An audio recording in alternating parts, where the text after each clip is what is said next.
बिस्मिल्लाहिर्रहमानिर्रहीम। अस्सलामुअलैकुम वरहमतुल्लाहि वबरकातुहू।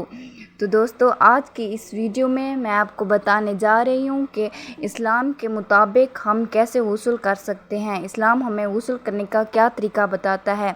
तो सबसे पहले आपने करना यह है कि अपनी ज़ुबान को बग़ैर हिलाए दिल में इस तरह नियत करनी है कि मैं पाकी हासिल करने के लिए गुस्ल करता हूँ। ये नियत सिर्फ दिल में करनी है, ज़ुबान नहीं हिलानी है। इसमें पहले दोनों हाथ कहनियों तक 3 मरतबा धोने हैं। मतलब सबसे पहले आपने नियत करने के बाद दोनों हाथों को कहनियों तक 3 मरतबा धोना है। फिर इस्तंजे की जगह धोइए, ख़्वाह नजासत हो या ना हो। फिर जिस्म पर अगर कहीं भी नजासत हो तो उसको दूर कीजिए। फिर नमाज के जैसा वज़ू कीजिए, मगर पाँव ना धोइए।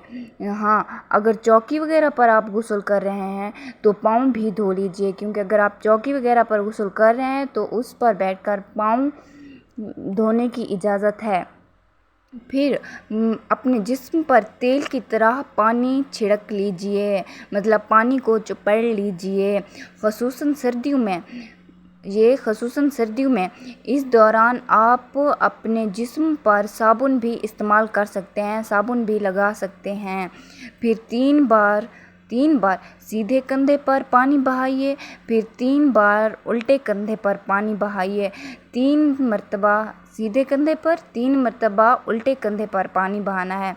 और फिर सर पर और तमाम जिस्म पर 3 बार पानी बहाना है। फिर गुस्ल की जगह से अलहदा हो जाइए, मतलब जहाँ आपने अपने कंधों पर और 3 बार अपने जिस्म पर पानी बहाया, पहले गुस्ल किया, उस जगह से अलहदा हो जाइए।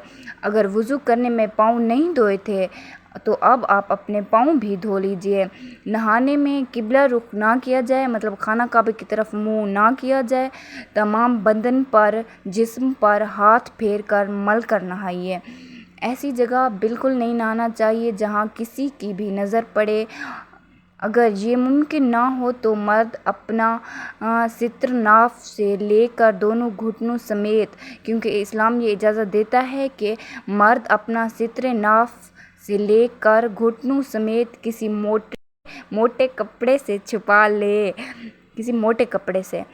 ले। मोटा कपड़ा ना हो तो हस्बे ज़रूरत 2 या 3 कपड़े लपेट ले, क्योंकि बारीक कपड़ा होगा तो पानी बदन पर चिपक जाएगा और माज़ुल्लाह ज़वजल घुटनों या रानों वगैरह की रंगत ज़ाहिर होगी।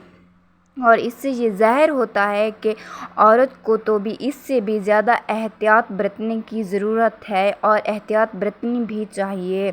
दौरान गुस्ल किसी भी किस्म की कोई भी गुफ्तगू करने की इजाज़त नहीं है, कोई भी दुआ ना पढ़ी जाए। नहाने के बाद तौलिया वगैरह से अपने जिस्म को साफ़ करने की इजाज़त है, इसमें कोई भी हर्ज नहीं है।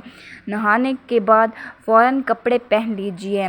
हाँ, अगर मकरूह वक्त ना हो तो 2 रकात नमाज नफिल अदा करना मुस्तहब है।